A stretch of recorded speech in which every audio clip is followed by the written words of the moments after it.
Oke, gengs. Dengerin deh. Sumpah, aku harus banget cerita ini. Aku tuh nemu satu kali live glitch yang gila banget. Dan jujur, selama ini aku simpen sendiri.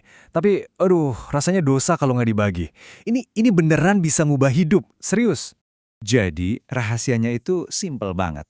Diem. Udah. Just shut up. Beneran. Ini tuh kayak punya kekuatan super yang nggak semua orang sadar gitu loh. Ingat ini, siapa yang ngomong duluan, dia yang kalah. Gimana? Mind blowing kan? Bentar, men. Apaan sih? Nggak masuk akal banget deh.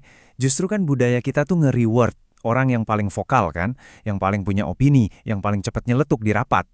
Kalau kita diem, ya malah dianggap nggak ngasih kontribusi dong. Nah, itu dia Sar, masalahnya. Persis, kita tuh kayak dikondisiin buat terus ngomong, buat ngisi kekosongan. Coba deh lihat perbandingannya. Gila banget.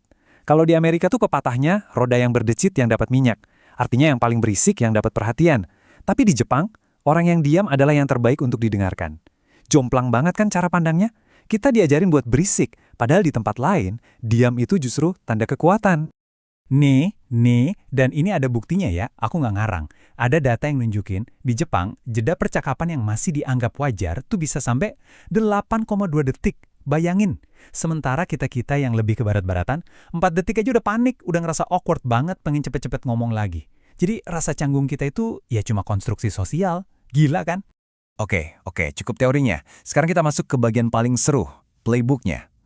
Gimana caranya kita pakai keheningan ini sebagai senjata? Dengerin baik-baik ya, ini dagingnya nih. Oke, pertama, buat yang lagi mau negosiasi gaji. Ini triknya. Jadi gini, pas kamu lagi ngobrolin angka, pertama ya kamu sebutin permintaanmu. Misalnya saya berharap gajinya sekian. Terus, dan ini bagian paling pentingnya. Langkah kedua, diem. Shut up. Beneran diem total. Jangan senyum aneh, jangan ngomong apa-apa lagi, pokoknya diem. Biarin aja sunyi. Nanti yang gak nyaman tuh mereka, bukan kamu. Dan mereka pasti bakal berusaha ngisi keheningan itu. Biasanya sih dengan nawarin angka yang lebih baik. Kamu tinggal tunggu aja. Ini ada cerita nyata loh, dari seorang konsultan negosiasi gaji, namanya Katie Donovan. Jadi, pas awal-awal karirnya, dia abis interview, terus langsung ditawarin kerja saat itu juga. Nah, si manajer nyebutin angka gajinya, dan si Katie ini cuma diem. Dia nggak bilang iya, nggak bilang nggak, cuma diem aja. Manajernya jadi nggak nyaman kan, terus nawarin angka yang lebih tinggi. Si Katie diem lagi. Akhirnya, manajernya ngasih tawaran ketiga yang ternyata 20% lebih tinggi dari tawaran awal. Cuma modal diem doang. Hah? Serius? Gila, cuma diam doang dapat segitu? Serius. Dan ini nggak cuma kepake buat duit loh. Coba deh terapin di rapat. Biarin aja orang lain ngomong duluan, jadi kamu bisa ngumpulin intel dulu kan? Terus, pas giliranmu ngomong, coba jeda sebentar sebelum mulai. Itu bikin kamu kelihatan lebih pede. Sama kalau lagi presentasi, jangan isi jeda pakai atau ah, mending diam aja. Itu malah bikin ada penekanan. Katanya sih, Steve Jobs jago banget pakai trik ini. Kehening yang sesaat itu justru bikin audiens langsung fokus, nungguin kamu mau ngomong apa. Kelihatan in control banget deh. Oke, aku mulai percaya sih. Masuk akal banget kalau dilihat dari sisi psikologis. Nah kan, tapi tunggu, ini nggak cuma soal psikologi doang, Sar. Ini lebih dalam lagi. Serius deh, ini tuh ada sainsnya. Diam itu secara harfiah bagus buat kesehatanmu. Jadi, diam itu ternyata bisa nurunin tekanan darah, ngeboost sistem imun, ngurangin hormon stres kayak kortisol, dan dengerin deh yang ini paling gila, bisa numbuhin sel otak baru, beneran, di bagian otak yang lamanya hipokampus, yang penting banget buat memori.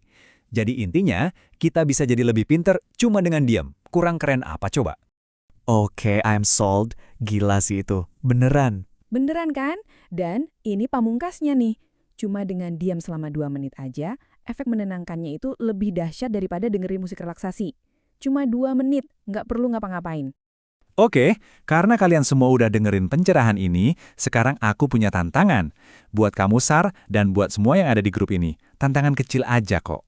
Tantangannya simple banget. Nanti di rapat atau obrolan kalian berikutnya, coba deh sengaja tahan 4 detik. 4 detik diem yang rasanya awkward itu. Pas ada jeda, jangan buru-buru ngisi. Tahan aja, terus lihat apa yang terjadi.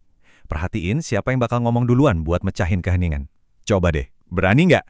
Nanti cerita ya hasilnya gimana. Udah dulu ya, gengs. Ciao!